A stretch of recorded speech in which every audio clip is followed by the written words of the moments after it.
하고 존경하는 주서만교회 믿음의 동역자 여러분, 한 주간 잘 지내셨죠? 네, 드디어 2026년도 새해가 밝았습니다. 이 새해에는 하나님의 은혜, 하나님의 복 많이 받으셔서 우리 동역자님들 더 건강하시고 우리 가족들 모두 화목하시고 기업과 직장에도 하나님의 풍성한 복이 넘치기를 축복합니다. 그리고요, 또 이것뿐만 아니라 우리 동역자님들 이제 새해가 됐으니까 신앙의 결단도 다시 하셔서 더욱 기도하시고, 이번에는 늘 항상 이때쯤 하는 얘기인데 금요밤 기도에 꼭 참석하겠다. 금요밤 기도에 꼭 참석해서 내가 열심히 나라와 교회와 민족을 위해서, 우리 교회를 위해서, 우리 이웃들을 위해서, 우리 가정을 위해서 기도하겠다. 그리고 더 성경을 읽으시고, 또 올해에는 다른 건 모르겠지만 내가 설교는 정말 지난해보다 더 잘 듣겠다. 그래서 하나님을 알아가시고 우리 같은 교회 식구들을 더 사랑하시고 섬기시기를, 그래서 영적으로 더욱 성장하시고 성숙하시기를, 그래서 올해 끝에 풍성한 열매로 하나님께 영광을 돌리시는 우리 모든 동역자님 되어지기를 축복합니다. 올해에도 계속해서 로마서의 말씀을 가지고 은혜를 나누고자 합니다. 특히 3장 21절에서부터 26절은 로마서의 정수입니다. 로마서의 정수. 로마서의 핵심입니다. 이 짧은 구절인데 이 짧은 구절은 너무나도 밀도가 있습니다. 너무나도 밀도가 있어요. 그리고 그 단어 하나하나가 가진 의미가 너무나도 풍성합니다. 그리고 너무나도 방대합니다. 그래서 21절서부터 26절 원래는 한꺼번에 다루면 제일 좋은데 이러다가 정말 많은 내용을 잃어버리겠구나, 이런 마음이 들었고요. 또 이렇게 가다가는 어쩌면 수박 겉만 핥고 가겠구나 하는 마음이 들어서 이 3장 21절에서부터 26절까지를 참 제 스타일은 아니지만 짧게 세 군데로 쪼개서 이렇게 함께 은혜를 나누려고 하는데, 오늘은 21절에서부터 22절까지의 말씀입니다. 이것은 중대한 전환의 의미를 담고 있는 말씀인 것입니다. 우리가 이 말씀을 제대로 맛보기 위해서는 바울 사도가 가르친 1장부터 3장 20절까지의 내용을 다시 되새겨 보아야만 합니다. 이 점을 되새기지 못한다면 성경에서 가장 위대한 복음의 선언 3장 21절부터 26절까지를 제대로 감조차, 이게 뭐지? 느낌조차 잡을 수가 없기 때문입니다. 그래서 다시 한번 죄 아래 율법 아래 있던 모든 인간의 비참한 상태를 살펴보도록 하겠습니다. 먼저 우리 한번 생각해 볼까요? 바울 사도가 1장부터 3장 20절까지 가르치고 있었던 인간의 죄악상은 너무나 심각한 것입니다. 특별히 1장 18절서부터 30절까지 인간의 죄악상을 나열하는데 매우 끔찍한 반역의 모습을 보여주고 있습니다. 내용을 얘기하지 않아도 알 거예요. 근데 이거는 이런 느낌이에요. 이렇게 단지 이 표면에 얼룩이 묻었다. 표면에 우리 있지 않습니까? 차에 보면 우리 기스가 난다라는 그 표현 있잖아요. 그런 표면의 문제라고 설명하지 않습니다. 종교개혁자 루터는 인간을 뭐라고 했냐면 죄의 덩어리라고 했습니다. 그러니까 표면의 문제가 아니라 전체의 문제, 우리의 본질의 문제인 것입니다. 우리의 의지는요, 내가 죄를 짓고 싶지 않은데 죄를 짓는 게 아니라 죄를 지을 수밖에 없는 의지를 가지고 있습니다. 죄 아닌 걸 생각할 수 없고, 죄를 벗어난 것을 생각할 수 없는 노예 의지를 가지고 있다고 루터는 가르칩니다. 종교개혁자 칼빈은 인간의 마음을 우상을 만들어내는 공장이다 라고 진단합니다. 여러분, 우리의 마음과 생각과 행동에는 결코 의로운 것이 없습니다. 이 진리는 여기 있는 우리 모두가 다 다 해당되는 것입니다.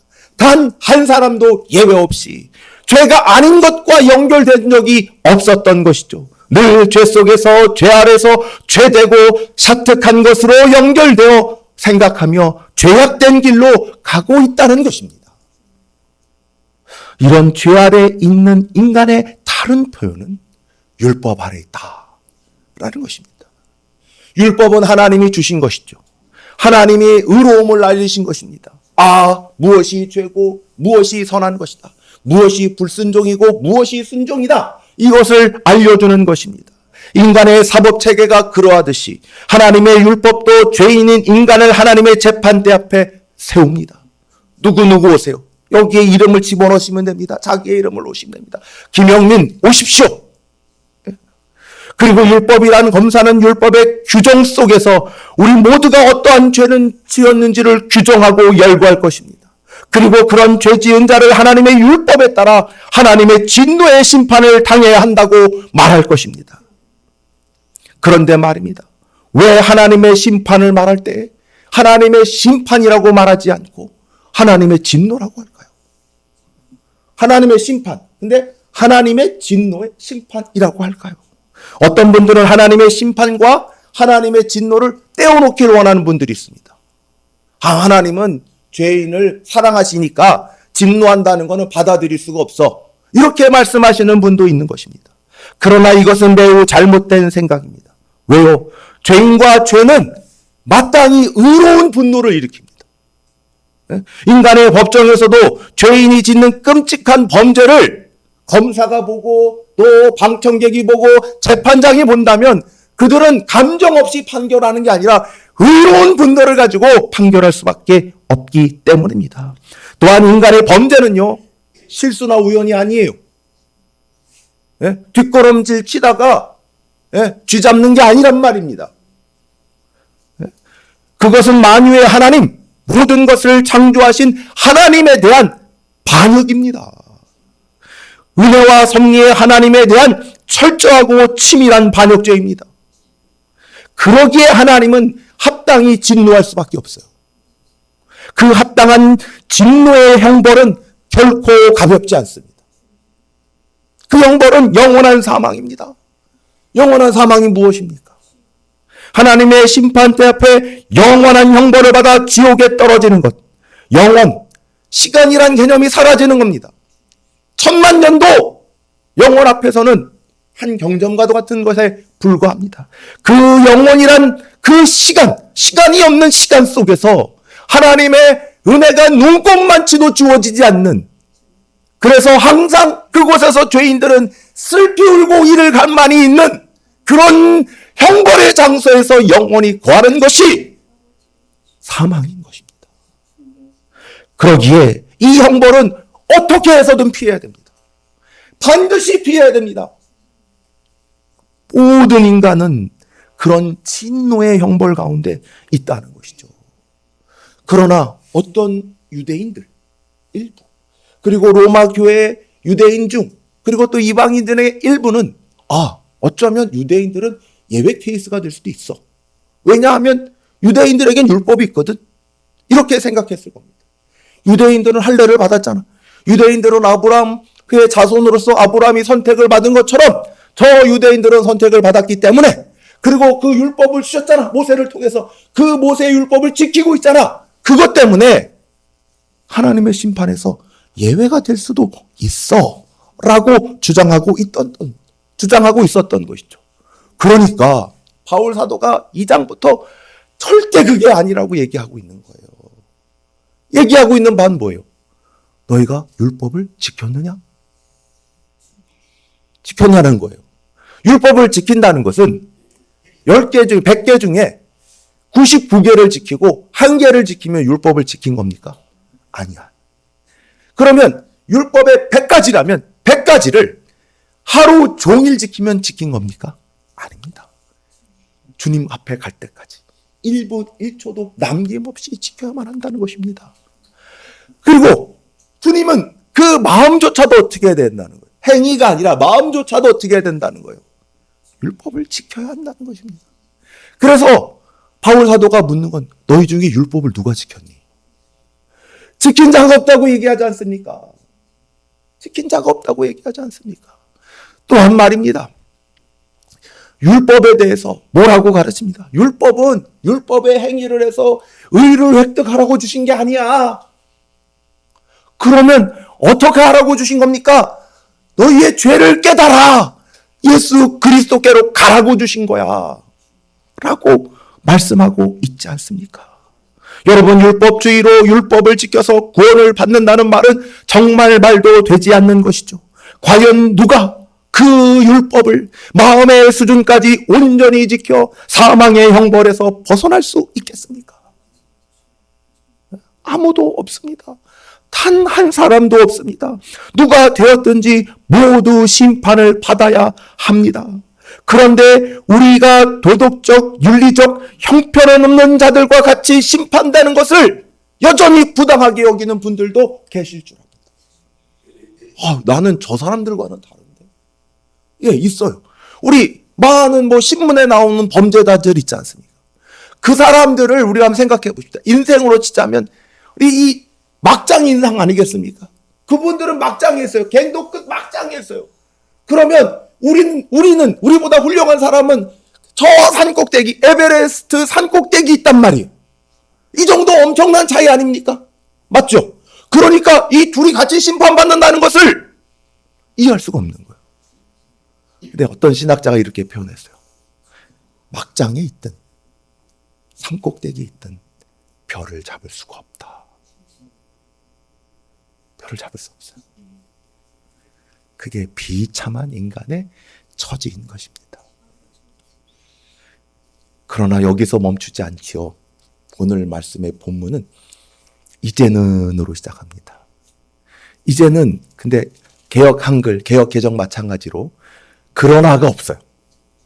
근데 저는 개역 한글이 될 때, 개역 한글에서 개역 개정이 됐을 때 그러나를 넣었으면 좋았겠다라는 생각을 지금도 하고 있습니다.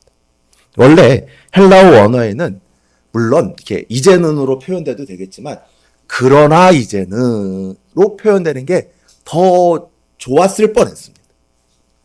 예. 그래서 영어 성경에는 그러나에 해당되는 접속어가 다 있어요. 다 있어요. 그러면 이 그러나의 의미를 생각해 보면 앞의 내용, 지금 제가 했던 내용과는 반대의 내용이 나온다는 거예요. 그러니까 앞의 내용이 하나님을 대적하여 죄 아래에서 죄의 노예로 지내고 있으며 하나님을 대적하고 반역하고 있으며 서로를 향하여 미움과 시기와 질투로 죄를 짓는 데 빠른, 동시에 스스로를 향한 증오와 미움을 가지고 있었던, 그래서 마침내 그러한 지옥과도 같은 현실을 살다가 지옥 형벌에 떨어질 수밖에 없는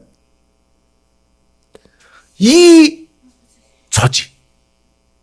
그런데 그러나 바로 그 내용과 그 운명과 그 처지, 그 죄인의 심판의 반대, 드디어 살아날 길, 드디어 구원받을 길, 드디어 진정한 생명의 길이 열렸다라는 것입니다. 명설교가인 로이드 존스는 3장 21절 그러나 이제는에 대해 이렇게 말합니다. 그러나 이제는만큼 위대하고 영광스러운 단어는 성경 안에 거의 없다. 여러분, 우리가 또 주목해야 보아야 할 단어는 바로 이제는입니다. 이제는은 지금을 나타내죠. 그리고 시간의 표시와 구분을 나타내는 말이기도 합니다. 그렇다면 이 이제는의 전과 후가 어떻게 바뀌었을까요? 모든 인간은 스스로의 힘으로 벗어날 수 없는 죄 아래 죄의 노예로 있었던 때가 이전이. 그러나 이제는 죄의 노예가 아니라 죄에서 해방된 것. 그러나 이제는 죄의 통치를 받지 않는 것. 그러나 이제는 하나님의 의의 시대가 열린 것. 그러나 이제는 죄와 사망이 그리스도 안에 있는 우리를 어찌하지 못하는 것. 이제는 예수님의 것이고 이제는 우리 모두가 하나님의 백성이 된 때. 이제 하나님은 완전히 우리를 의롭게 하신 것입니다. 완전히 우리의 죄를 용서하신 것입니다. 우리의 것은 더 이상 하나님의 심판이 아닙니다. 사망이 아닙니다. 영원한 형벌인 지옥이 아닙니다. 우리의 끝은 하나님의 나라입니다. 하나님과의 동행입니다. 하나님의 환대입니다. 하나님의 기쁨입니다. 하나님의 사랑입니다. 이제 하나님의 의의 통치 아래 있는 우리는 이전에는 죄와 율법 아래 정죄의 시대였다면 이제는 하나님의 의의 통치에서 사는 은혜와 평강의 시대인 것입니다. 이 율법의 정죄를 넘어서는 것이 나타났던 것이죠. 그때 표현이 보면 율법 외에 라고 표현을 하고 있어요. 율법 외라는 것은 율법을 지켜서 얻는 의가 아니라 율법의 행위와 상관없이 하나님께서 은혜로 주신 의라는 뜻입니다. 이 의는 전혀 새로운 의가 아니라 이미 율법과 선지자들이 증언, 예언을 했던 것이라고 말씀을 합니다. 하나님께서 인간을 구원하시기 위해서 하나님의 의를 율법의 방식이 아닌 새로운 방식으로 주셨는데 여기서 나타났다라는 말은 단순히 보이기 시작했다는 말이 아니라 역사 속에 감추어 있던 의미를 하나님이 구원이 그리스도 안에서 결정적으로 나타났다. 계시되었다. 하나님이 감추고 있다가 예수님 안에서 그 구원의 계획을 전면으로 딱 드러낸 거예요. 이 새로운 의는, 하나님의 의는 율법이 닫혀놓았던 하나님께로 가는 길을 열었습니다. 성막에 대해서 우리가 히브리서에 보면 구약의 성막은 참 하나님이 임재가 있는 곳임에도 불구하고 닫혀져 있었어요. 하나님께로 가는 길. 그러나 예수 그리스도가 오셔서 뭘 했죠? 그 휘장을 찢어서 하나님께로 가는 길을 예수님이 그 길이 되어주셨어요. 예수님은 길이요 진리요 생명이니 나로 말미암지 않고는 아버지께로 올 자가 없다. 이 말인즉슨 예수님께로, 예수님을 통해 예수님이 하나님께로 나아가는 길이 된다는 의미인 것입니다. 네, 인간의 도덕적, 윤리적, 종교적 행위로 이룰 수 없었던 하나님의 거룩한 임재로 이 길이 우리를 인도하는 것입니다. 이제 그리스도 안에 있는 자들에게 정죄가 끝이 나고 하나님의 의가 우리를 감싸는 시대가 온 것입니다. 마침내 하나님의 구속이 완성되는 시대. 그래서 저 율법이 예언했으며 수많은 구약의 예언자들이 예언했던 종말의 시대가 온 것입니다.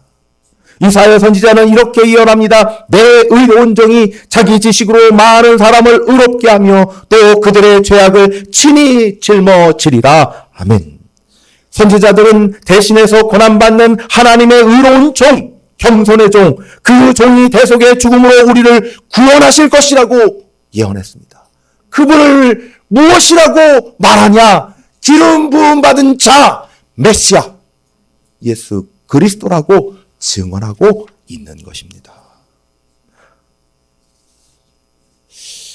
우리가 볼 세 번째는요, 바로 이 예수 그리스도가, 그 예수 그리스도가 바로 그분이며 예수 그리스도를 믿음으로 우리가 의로움을 얻는다는 것입니다. 구약 성경에서 예언된 분은 예수 그리스도입니다. 맞지요? 우리가 성탄절에 성탄절이 엊그제였지 않습니까? 성탄절에 이 목동들이 받고 동방박사들이 받던 건 뭐예요? 하늘에 천군과 천사가 나타나가지고 우리 예수님이 하나님의 아들이다, 우리를 구원할 자다 라는 그 놀라운 증거와 찬양을 듣지 않았습니까?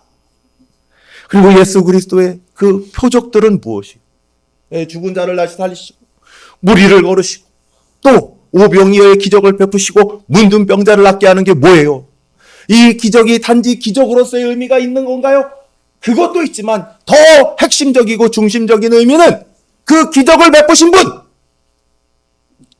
그분이 우리가 기다리고 구약 성경이 그렇게 예언하며 간절히 기다렸던 하나님의 아들 예수 그리스도라는 것을 나타내는 표적이었던 것입니다. 이 새로운 시대는 율법의 방식으로 이루어집니다. 3장 21절서부터 26절에 핵심되는 단어가 있다면 그건 하나님의 의라는 단어입니다. 보시면 분명히 들어옵니다. 한번 21절 한번 보세요. 율법에 하나님의 한 의가 나타났죠. 21절도 보세요. 하나님의 의가 나타났죠. 또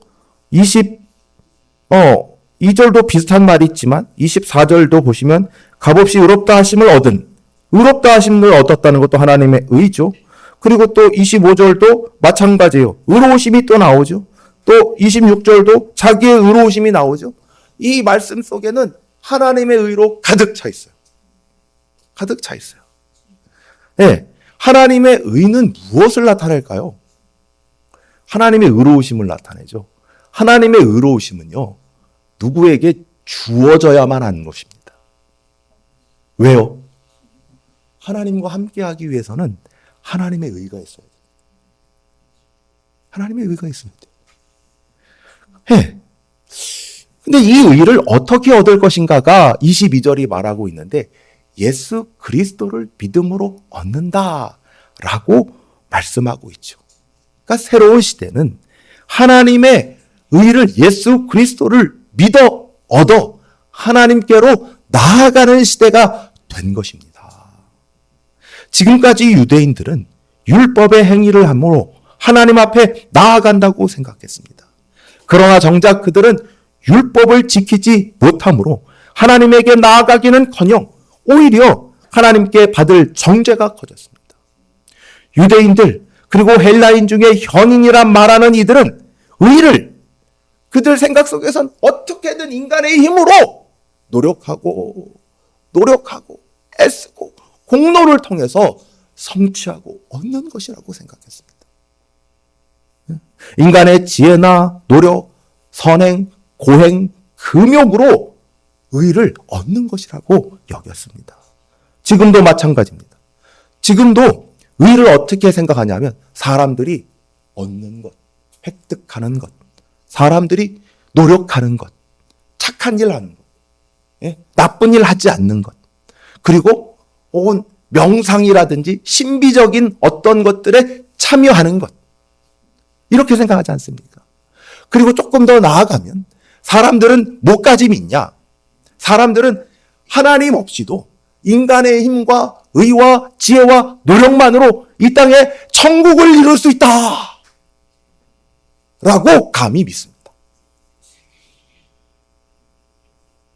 그렇지만 말입니다. 진정으로 진지하게 의로운 행위로 의로워져보려고 노력한 자는 절대로 그걸 믿지 않습니다. 루터가 그랬습니다. 절대로 믿지 않아요. 사람들이 정말 그럴 수 없다는 걸 잘 알고 있습니다. 오히려 그렇게 자신이 의로워지려고 하면 할수록 더 깊은 수렁에 빠져. 안 돼요, 안 돼. 안 돼요, 안 돼. 그 깊은 정죄감에서 빠져나올 수가 없어요. 더 깨닫는 것은 하나님의 의는 절대로 내가 성취할 수가 없는구나. 내가 의로워질수록 하나님이 너무 무서운 분으로 등장할 수밖에 없는 거예요. 진정한 의는요. 그래서 하나님이 우리에게 선물로 주셔야 하는 겁니다. 율법의 하나님의 의는 오직 예수 그리스도를 믿음으로 받는 것입니다. 율법의 방식, 성취와 노력과 공로의 방식이 아닙니다. 믿음이라는 은혜와 긍휼, 선물의 방식인 것입니다. 여기에는 조건이 없습니다. 여기에는 모든 사람들이 차별 없이 해당됩니다. 모든 사람들이 예수 그리스도를 믿기만 하면 차별 없이 하나님의 의를 받게 되는 것입니다. 남녀노소, 황인이든 흑인이든 백인이든 일본인이든 중국인이든 미국인이든 상관없이 오직 예수 그리스도를 믿기만 하면 받는 것입니다. 그렇지만 바울은 믿음 자체가 우리를 구원하거나 우리를 의롭다 만든 게 아니라고 분명히 하고 있습니다. 우리를 의롭다 하시는 것은 믿음이 아니라 우리의 믿음의 대상이신 예수 그리스도인 것입니다. 그렇다면 왜 예수 그리스도를 믿기만 하면 우리가 의로워질까요? 도대체 하나님의 의는 예수 그리스도를 믿는 것과 무슨 상관이 있을까요? 하나님이 믿는 자를 의롭게 하면 그것이야말로 불공평한 것이 아닐까요? 이런 의문 들어보신 적 있으십니까? 여러분, 하나님의 의는 공의와 관련이 있죠. 공의는 죄인을 공정한 재판대 앞에서 공정하게 심판하는 것입니다. 그것이 이루어지지 않으면 하나님의 의는 거짓말이고 정말 공의가 아니게 됩니다. 아무것도 아니게 됩니다. 그런데 예수님을 믿기만 한 자들이 왜 심판을 받지 않고 의롭다함을 받는가? 이건 하나님의 공의가 아니지 않은가? 라는 질문을 자연스럽게 생각할 수밖에 없는데 그때 대답은 예수 그리스도의 십자가인 것입니다. 죄인이 예수님을 믿으면 그 죄인은 예수님과 한 몸이 됩니다. 연합된 존재가 된다는 뜻이에요. 연합은 믿음을 통해 예수님과 한 몸이 되어 그분의 죽음과 부활이 우리의 것이 되는 것을 의미합니다. 그래서 갈라디아에서도 우리가 예수님 믿음 모르요. 예수님이 죽은 게 내 죽음이고 예수님이 산 게 나의 부활이다 라고 가르치고 있는 것이 바로 연합의 관계입니다. 그럴 때 죄인의 모든 죄가 예수님에게 전가됩니다. 전가는 예수님의 것과 우리의 것이 서로 옮겨지는 것을 뜻합니다. 우리의 죄짐, 죄의 형벌이 예수님에게 옮겨집니다. 그래서 예수님은 우리의 죄짐, 죄의 형벌을 메고 십자가의 대속의 죽음을 죽으심으로 우리의 모든 죄를 다 사하셨습니다. 또한 예수님의 의가, 그분이 순종으로 이루어 놓으셨던 모든 의가 우리에게 전가됩니다. 그래서 하나님이 우리를 보실 때, 예수 그리스도를 믿는 우리를 보실 때 의인으로 보십니다. 우리는 예수님을 덧입어서 하나님께 나아갑니다. 예수 그리스도와 함께 예수 그리스도 안에서 그의 피를 힘입어 두려움 없이 담대하게 나아가게 되는 것입니다. 그러므로 우리의 구원은 우리의 행위의 결과가 아니라 예수 그리스도의 십자가에 근거한 하나님의 선언인 것입니다. 사랑하고 존경하는 주소만교회 믿음의 동역자 여러분, 여러분은 어떠신가요? 만약에 이렇게 신앙을 다음과 같이 이해하고 있다면 분명한 오해가 있는 것입니다. 우리가 신앙생활하면 딱 떠오르는 게 우리가 더 노력하면 더 찬양 열심히 하고 기도 열심히 부르짖고 더 말씀 바라보면 하나님과 가까워질 것이다. 더 주일날 나와서 예배하고 기도하고 봉사하고 더 뭔가를 하면 하나님이 우리를 예뻐해 주실 것이다. 우리가 복받게 될 것이다. 근데 그렇게 생각하신다면 깊이 오해를 하고 계신 겁니다. 여러분, 오히려 그럴수록 이 율법주의에 우리의 신앙이 기울어질수록 우리는 이 위선과 외식 그리고 또 이 깊은 자책감의 수렁에서 빠져나올 수가 없게 됩니다. 왜냐하면 복음이 그런 게 아니니까요. 복음은 우리의 노력이 아니라 예수님 안에서 하나님이 우리를 의롭다 하는 선언이기 때문입니다. 신앙은 예수님을 믿는 것입니다. 우리가 죄 아래서 벗어날 수 없는 죄인들에게 주는 은혜인 것입니다. 이걸 좀 설명해 보자면, 죽은 사람에게 내가 눈썹 하나 까딱이면 살려줄게. 내가 손가락 하나 까딱여봐. 내가 살려줄게. 여러분, 죽은 사람이 눈썹 하나 까딱이고 손가락 하나 까딱이면 죽지 않았죠. 죄 아래서 죄의 노래로 죽어 있다는 것은 우리가 눈썹 하나 까딱일 수 없고 손가락 하나 까딱일 수 없다는 것입니다. 우리가 어떻게 예수님을 믿었습니까? 우리의 힘으로 믿었습니까? 우리의 지식으로 믿었습니까? 우리의 열심으로 믿었습니까? 아닐 것입니다. 우리가 우리에게 복음이 온전히 선포될 때 성령께서 우리의 심령을 살리셨습니다. 그리고 그 심령이 부르심에 따라 예수 그리스도를 믿게 되었고 예수 그리스도를 믿음으로 하나님께서 우리에게 의롭다 하심 칭의를 주신 것입니다. 그리고 우리를 아들들, 딸들로 삼으신 것이고 주님의 모습 따라 예수 그리스도를 따라 거룩하게 되어가는 성화의 길을 걸어가게 하신 것입니다. 여러분, 예수 그리스도를 믿는다는 것은 일부의 변화가 아닙니다. 우리 중 99% 놔두고 1% 변한 것. 우리 중 50%는 나누고 50% 변한 게 아닙니다. 우리의 100%가 완전히 변한 것입니다. 완전히 변한 것이에요. 우리에게 구속사적인 새로운 시대, 전환이 일어난 것입니다. 우리가 주소를 옮기게 된 거예요. 우리가 죄악된 세상에 있다가 이제 하나님 나라로 옮겨간 거예요. 우리의 주소가 주 안 예수님 안이 된 거예요. 로마서 1장 17절이 무엇이라고 하나요? 복음에는 하나님의 의가 나타나서 믿음으로 믿음에 이르게 하나니 오직 의는 믿음으로 말미암아 살리라 함과 같으니라. 예수 그리스도를 믿음으로 하나님의 의가 우리의 죄악된 존재를 완전히 바꾼 것입니다. 도저히 정죄받을 수도 없고 도저히 사랑하지도 않을 수 없는 존재, 하나님의 영광으로 나아가는 존재로 완전히 달라진 거예요. 우리의 존재가, 우리의 모든 것이 예수님 안에서 하나님께 온전히 받아들여지는 거예요. 우리의 모든 죄가 다 용서받습니다. 우리가 지을 수밖에 없는 앞으로 지을 모든 죄가 다 용서받은, 하나님 다 기억하지도 않았어요. 여러분, 그리스도 안에 있는 우리는 더 이상 죄로 설명되는 자들이 아니에요. 우리는 하나님의 의로 설명되는 자들이에요. 하나님의 의로 설명되는 자들이에요. 그러니 사단과 마귀의 참소, 세상의 평가, 사람들의 시선에 여러분들을 빼앗기지 마십시오. 우리가 이 땅 살면서 예수님 만나고 예수님 믿고 하나님의 백성이 되었다면 그것으로 충분합니다. 더 이상 받을 복이 없어요. 그것이면 성공합니다.